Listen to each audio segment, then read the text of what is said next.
Hi da draußen, hier ist wieder eure Fahrradhexe. Und extra für euch habe ich mich rausgetraut aus den Kölner Stadtgrenzen nach Düsseldorf. Der Kölner und der Düsseldorfer sind sich ja per se Spinnefeind, aber es soll ja keiner sagen, ich wäre feige. Überraschenderweise ist es hier sogar relativ schön. Das muss sogar ich als fast Kölnerin notgedrungen zugeben. Düsseldorf hat dann doch mehr zu bieten als nur reiche Schnösel und Shoppingmeilen. Hier in der Düsseldorfer Altstadt findet man nicht nur das Rathaus oder die Basilika St. Lambertus.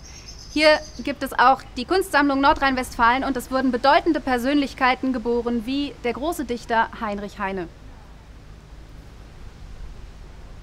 Aus Fahrradhexensicht ist es hier allerdings viel, viel zu blau. Aber das werde ich nachher sicherlich noch ändern. Denn ausnahmsweise bin ich heute nicht alleine hier.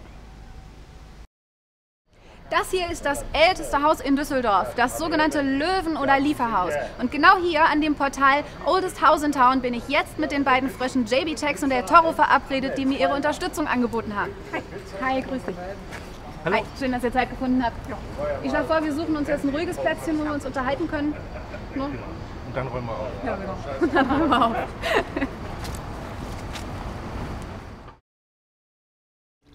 Ja, Julia, du bist auch schon lange dabei. Wie lange bist du dabei jetzt? Ich habe letztes Jahr im Januar angefangen. So, ich glaube um den 11., 12. rum. Auch Spielerin der ersten Stunde. Du auch, ne? Glaube ich. Ich war der erste grüne Spieler in Düsseldorf. Auch der erste, der überhaupt 8 wurde. Okay. Wie ist die Situation jetzt im Moment, Düsseldorf, vom Verhältnis her? Ich würde momentan sagen, halt leider Gottes immer noch ein bisschen mehr blau als grün. Aber ich hoffe, dass sich das jetzt langsam mal schnell ändern wird. Das kenne ich. Bei uns ändert sich gerade ein bisschen in Köln. Mal gucken, wie lange es hält aktuell. Ich glaube ein bisschen auch, dass es was damit zu tun hat, dass so viele Quappen bei uns nachkommen. Also der iOS-Release hat jetzt bei uns in Köln sehr, sehr viele neue Leute ins Spiel gebracht und richtig was aufgewirbelt, sage ich mal. Es ist sehr erfrischend mit den ganzen neuen Leuten. Ja. Wie war das bei euch? Wir haben da eigentlich schon einen großen Ansturm, natürlich auch direkt immer angeschrieben, von wegen wollt ihr nicht zu uns kommen, wo aber natürlich dann auch das Problem ist, dass die Leute kein Google Plus mögen. Oder, sag ich mal, ich habe 20 Leute angeschrieben, 2 haben geantwortet. Okay. Das ist das übliche Verhältnis. Ja. Apropos Quappen, ist das hier so ein Level-Ground oder?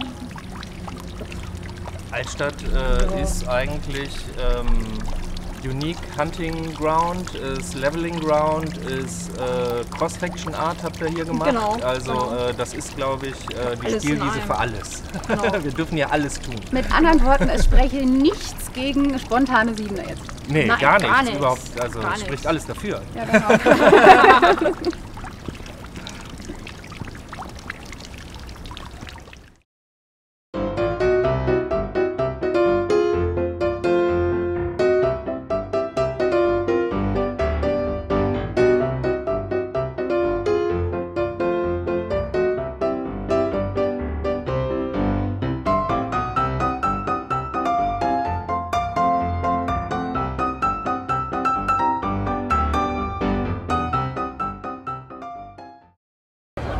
Tja, so habe ich jetzt auch mal einen Fuß auf die längste Theke der Welt gesetzt. So nennt man nämlich die Düsseldorfer Altstadt, seit sie im Altbierlied diesen Namen bekommen hat. Hier wird das ganze Jahr über gesungen, gelacht und getanzt. Singen fange ich jetzt wohl besser mal nicht mit an, aber ich denke, um ein Altbier werde ich nicht drum rumkommen. Und tanzen, naja gut, schauen wir mal. Denn auch Ingresser können tanzen oder so ähnlich. Wer denkt, dass Ingresser nicht tanzen können, irrt ganz gewaltig. Wer schon länger dabei ist, kennt ihn auch, den Ingress-Tanz. Dieser Tanz ist mittlerweile weltbekannt und jeder Ingresser tanzt ihn früher oder später, mehr oder weniger freiwillig. Meistens tanzt man, weil das GPS Mist macht. Bislang wurde der Ingress-Tanz noch nirgends adäquat dokumentiert, daher haben wir uns die Mühe gemacht, die einzelnen Schritte und Figuren für euch mal zusammenzustellen. Der Grundschritt des Ingressers. Langsam vorwärts schreitend, den Kopf leicht nach vorn abwärts geneigt, die Arme dezent angewinkelt und in einer Hand das Device ungefähr auf Brusthöhe. Ist man dank ungenauer GPS-Ortung über das Ziel bzw. das Portal hinausgeschossen, muss man langsam zurück. Dafür ist die Retoure, ein Rückwärtsschritt, gut geeignet. Gleiche Haltung wie beim Grundschritt. Sieht man einen Ingresser den Trippelschritt ausführen, ist es entweder eine Quappe beim Versuch, sich genau auf einen Reso zu stellen, um ihn mit den kleinen Börstern gut zu treffen, oder ein erfahrenerer Frosch beim Abfeuern eines Ultrastreiks in der Mitte des Portals, um den Schilden den Garaus zu machen. Hübsch anzusehen auf jeden Fall. Hier ist Beinarbeit gefragt. Bei GPS oder sonstigem Netzversagen ist eine sehr schöne Figur der Funkloch-Blues. Eine Zielfigur für die Arme, beliebig mit anderen Schritten kombinierbar, um verzweifelt wieder Empfang zu bekommen.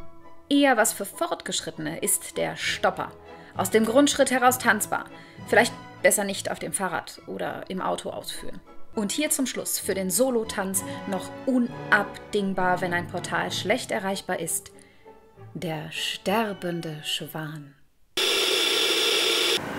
Für die Tanzmuffel unter euch gibt es dann doch auch noch ein paar schnelle Tipps und Tricks, wie ihr das Trauerspiel GPS und andere Netzprobleme abmildern könnt. Beispielsweise gibt es einige Apps, die das GPS glätten und aufdrehen, leider auch den Akkuverbrauch. Jemand hat eine Kapsel gedroppt und ihr könnt sie nicht sehen?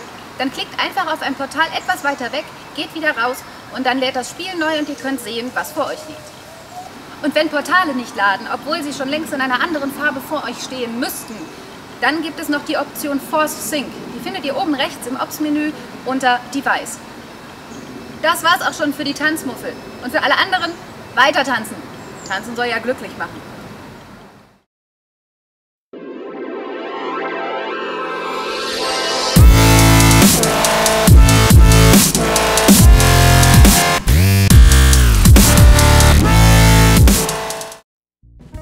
Eine mal wieder ziemlich abgefahrene Portaläffchen-Entscheidung sind diese wunderschönen Gleise des Düsseldorfer Hauptbahnhofs. Portalname Platform 15 to 16 Düsseldorf Main Station.